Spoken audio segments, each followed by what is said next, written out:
2, 1. Action when actors are ready.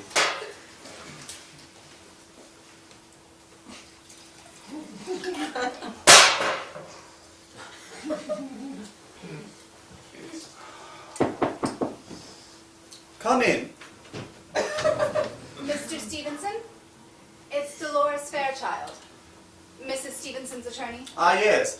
Miss Fairchild, do come in. I've been expecting you. I've heard quite a bit about you.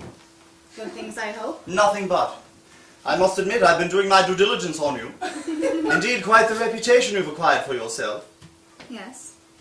I like to let my body of work speak for itself. Well, let me assure you, your body of work speaks wonders of you.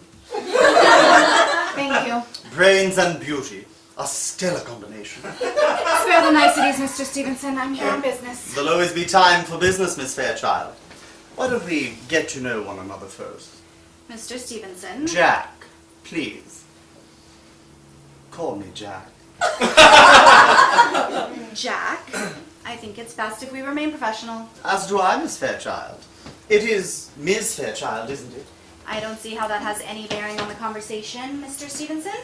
I'm here to discuss your assets on behalf of my client. And you're doing a bang-up job, if if I must say.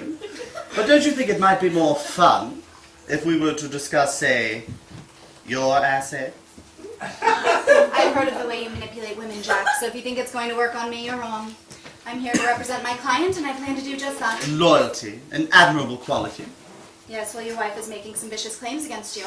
Let me guess. I don't love her. I've been unfaithful. She walked in on me with a call girl. I've heard it all before, Miss Fairchild. And she's accusing you of having sex with her sister. That's preposterous. Is it? You tell me. You're the hotshot attorney. Surely you must be a good judge of character. And so I ask you, Miss Fairchild, does this look like the face of a liar? That, Mr. Stevenson, will have to be for the judge to decide. The judge. So Diane has decided to put my fate in the hands of a man who doesn't even know me. How typical. You dug your own grave, Jack. I'm not a perfect man, Miss Fairchild. I'm only human after all. I have made mistakes. But you talk to me as if I'm a common criminal, when the only crime committed here today was that I loved Diane too much. From what she's told me, I find it hard to believe that you loved her at all. I've done my due diligence on you as well, Mr. Stevenson, and I've uncovered some very incriminating facts that will not bode well in your favor. I've nothing to hide. What about the $1 million life insurance policy you took out on Diane just days after her cancer diagnosis? Mere coincidence. I was simply looking after her fiduciary interests. I was protecting her. Yes, that's it. I was protecting her. Sounds to me more like you were protecting yourself. Holy matrimony, Miss Fairchild, is not an easy thing. Surely you've seen marriages fall apart. Petty squabbles between man and wife. Yes, of course. Then you also know that there are two sides to every story. Diane's side and the truth. Are you calling your wife a liar? I'm simply saying this, that if Diane thinks that she can... Well, Miss Fairchild, has anyone ever told you, you are a very sexy woman? It won't work, Jack. All right, I'll bite. What is it she wants? Half of everything? Consider it done. I'm afraid it's not that simple. What do you mean? Oh, how quickly they forget. I'm afraid it was you who married into wealth and fortune, Jack, not the other way around. What are you saying? Diane is demanding full and complete ownership of everything you possess. You see, I wasn't born yesterday, Miss Fairchild. I'm smart enough to know that that's merely lawyer speak for getting me to agree to her terms, and I've already done that. 50% is more than adequate. Now, if there'll be nothing else... She's going after everything.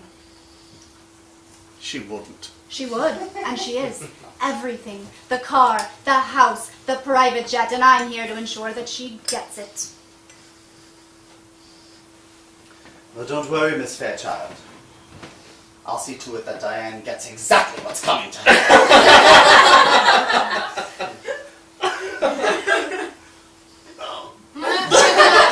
Though I must tell you, all of these allegations are merely a matter of misunderstanding. Then again, I'm sure in your line of work you hear of husbands being falsely accused all the time. Actually, the majority of the time it is the husbands who are the cheaters. Now, surely you've seen one or two cases where in fact it was the wife who was guilty of infidelity. Never. At least you can acknowledge that there are women who would do that sort of thing. Not in my experience. How about a drink? Champagne? Do we have something to celebrate? How about newly found friendships? Oh, I didn't come here to be your friend, Jack. Oh no? Then why did you come here? To see that you get screwed. I'll drink to that. Figuratively, of course. You see, your wife is a very vindictive woman, and she sent me to make sure that you end up with nothing. Not even this shirt on your back.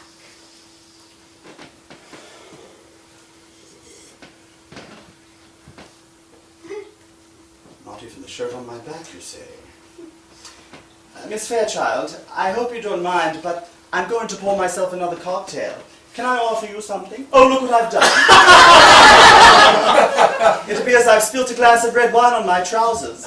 You don't mind if I clean myself up, do you? By all means.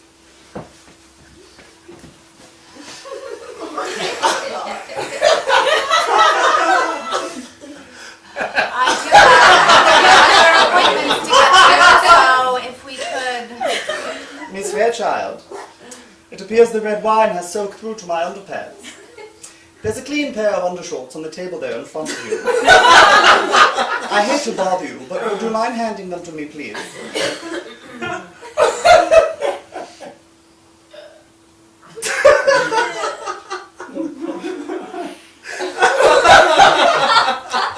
Miss Fairchild, I'm not able to reach them from here. I'm still not able to reach Miss Fairchild. Why don't you come around back and hand them to me? I'm not comfortable with that. Don't be silly. Surely you're not going to tell me that you've never seen a man in the nude before. Not a husband of one of my clients. Quit playing games, Miss Fairchild. I'm beginning to catch a drag. I assure you, I haven't got anything you haven't seen before. Now come back here and hand me my underpants.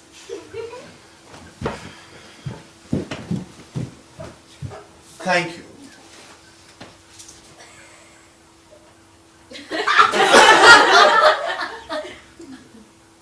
Something the matter, Miss Fairchild? No, it's just, well, it's huge. Yes. I must admit, Jack, I didn't see before how much you had to offer. Miss Fairchild, my eyes are up here. On second thought, maybe I will take that cocktail after all. Of course. One cocktail. Coming right up. Scene.